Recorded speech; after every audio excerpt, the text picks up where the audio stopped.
Jason with Sweaty Hero Comic Bargains, and today we're going to look at some Dark Horse and basically some superheroes that you've never heard of from different companies that are not Marvel or DC. So here we got Black Hammer, which is from Jeff Lemire. Jeff Lemire is local to the Windsor, Ontario area, Canada. He was growing up in Essex County, and he created some characters over at Dark Horse called under the Black Hammer label. He also has done some writing for Marvel and DC. Here we have an example of another Black Hammer issue, same universe, Doctor Star and the Kingdom of Tomorrow. So that's another one of his. I never read this. Back in the 90s, Dark Horse did try to do the comics greatest world. And I did another video before where I said, well, not really, because although it was top creators at the time, Mike Richardson might not be one of the top creators of all time, but Bart Sears was a good artist, for example. So they had great art and great stories. But unfortunately, like, what they did is they had these dollar books, and they were like, a little thinner, and so they could be $1. Released them over like a whole bunch of weeks, a couple months, and to introduce characters to introduce people to the characters. This is Will to Power.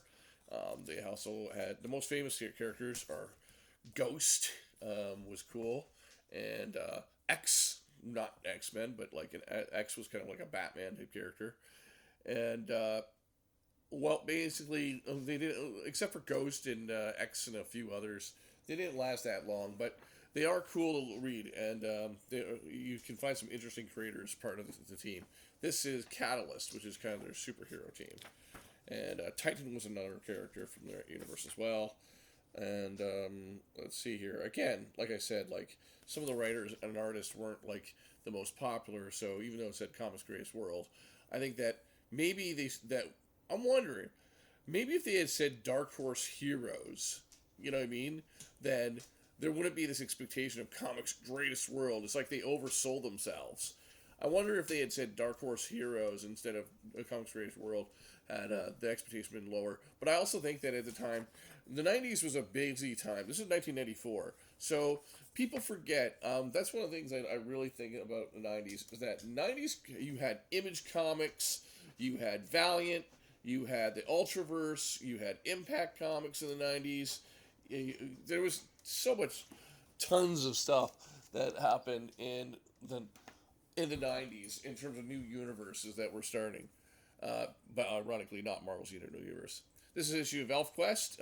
ElfQuest was published by many different publishers before this, but Dark Horse picked it up.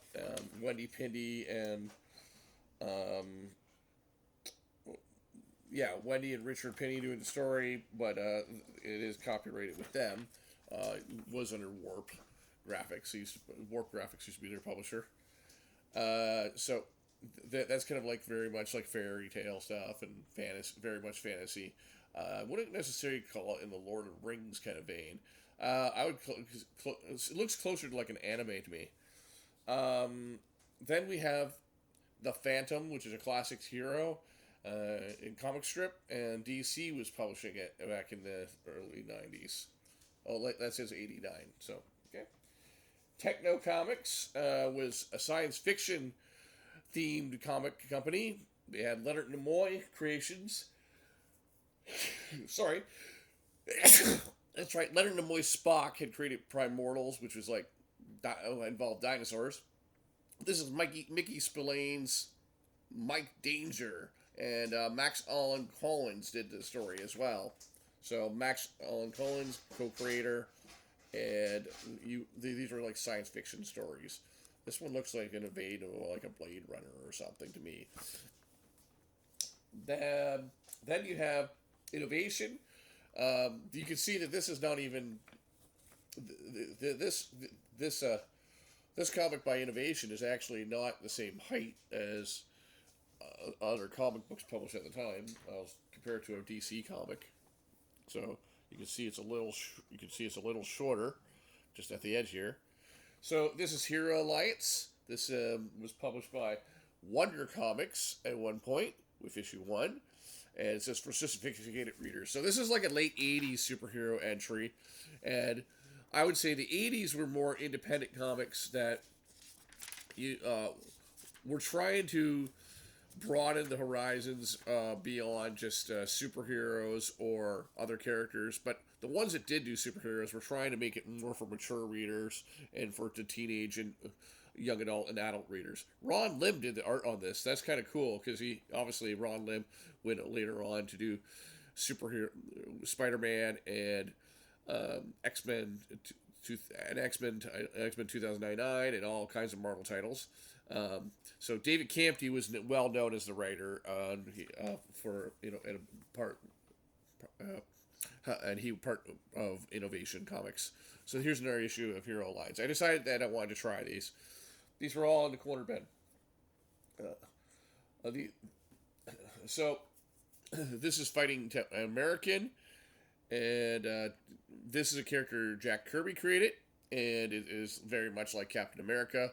This was dusted off, and DC did some publishing for it. Later, Rob Liefeld actually did some thing with Fighting Temptation when he couldn't complete his Heroes Reborn Captain America run. And then we have this is from a local Windsor, Ontario, Canada writer. This is Dream Reaper, so this is kind of like a fantasy superhero title. City of Tomorrow by Howard Chaykin through the Wildstorm imprint. Cliffhanger was another imprint through Wildstorm and Jim Lee, and this one is called Crimson. Humberto Ramos is is the penciler for this. This is another one where it's an example where it's not exactly the same height or anything. UN Force. This is in color. I only get color comic books for the dollar bin for Vintage Vinyl, Amherstburg. We only sell comics. I only try to sell comics that are in color. The only time I'll get a black and white is there's a really famous black and white. But even stuff like Walking Dead, I don't usually get because Vintage and Vinyl Amherstburg is a record store in Amherstburg.